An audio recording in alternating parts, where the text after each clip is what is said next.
لیولوکا اورلاندو: سازمان مجاهدین خلق 60 سال است که برای دموکراسی با دیکتاتوری شاه و استبداد مذهبی آخوندها مبارزه کرده است.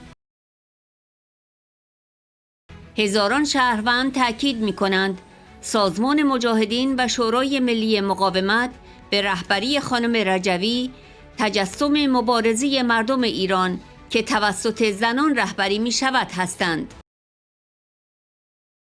این رهبری بر تعهد به برابری و عدالت تأکید دارد که پاسخی قدرتمند به استبداد و زنستیزی رژیم است و این جنبش را در خاورمیانه از اهمیتی ویژه برخوردار می سازد.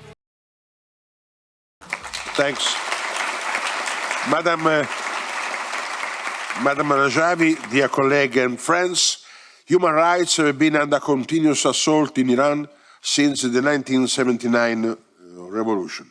The reality is that the regime has maintained power by waging a constant war against its citizens, particularly women, committing atrocities that amount to crimes against humanity and even genocide, as documented by UN experts and the fact-finding mission. But significantly, in Iran's case, an organized resistance exists despite decades of repression, offering hope to millions of Iranians for justice and democracy. I wish to say all my appreciation for your civil courage. Thanks. Thanks. In this scenario,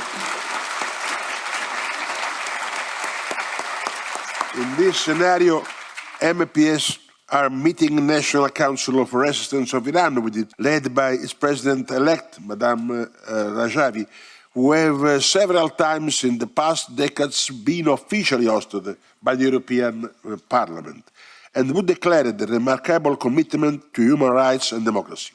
Thousands of citizens risk their life working tirelessly on behalf of the Iranian people and their democratic aspiration, and we have to support all them for their efforts for a free Iran.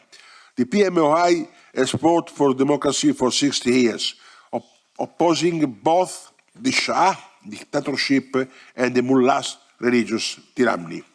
Thousands of citizens, I repeat, thousands of citizens, PMOI and the NHCI led Madame Rajavi underline that they embody the Iranian people's fight, with the women leading the resistance movement.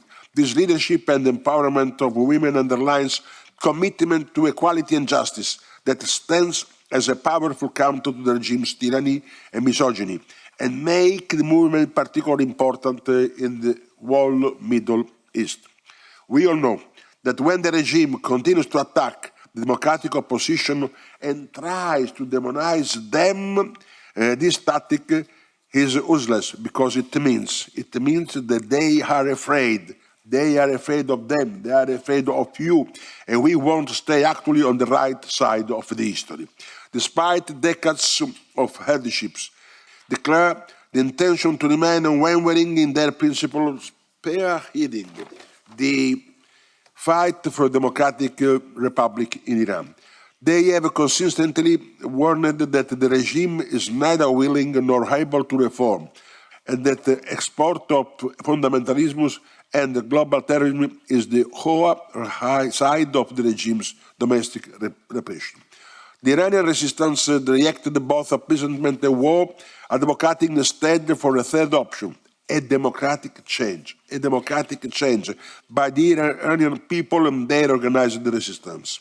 But instead of listening to this democratic alternative, the West bought into the illusion of reforms in Iran, which resulted only in the regime establishing the entire region and now posing a serious threat to European democracy and security. The European Union must stop today's silence,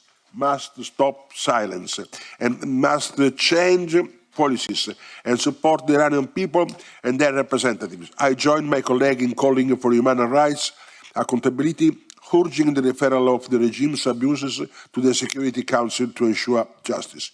We will not stop supporting the political prisoners, particularly those on death row, and we will do everything in our power to help save them. Thanks and best wishes to Iranian people, to NSC High, to Madam Rajavi, to all of us. Thanks.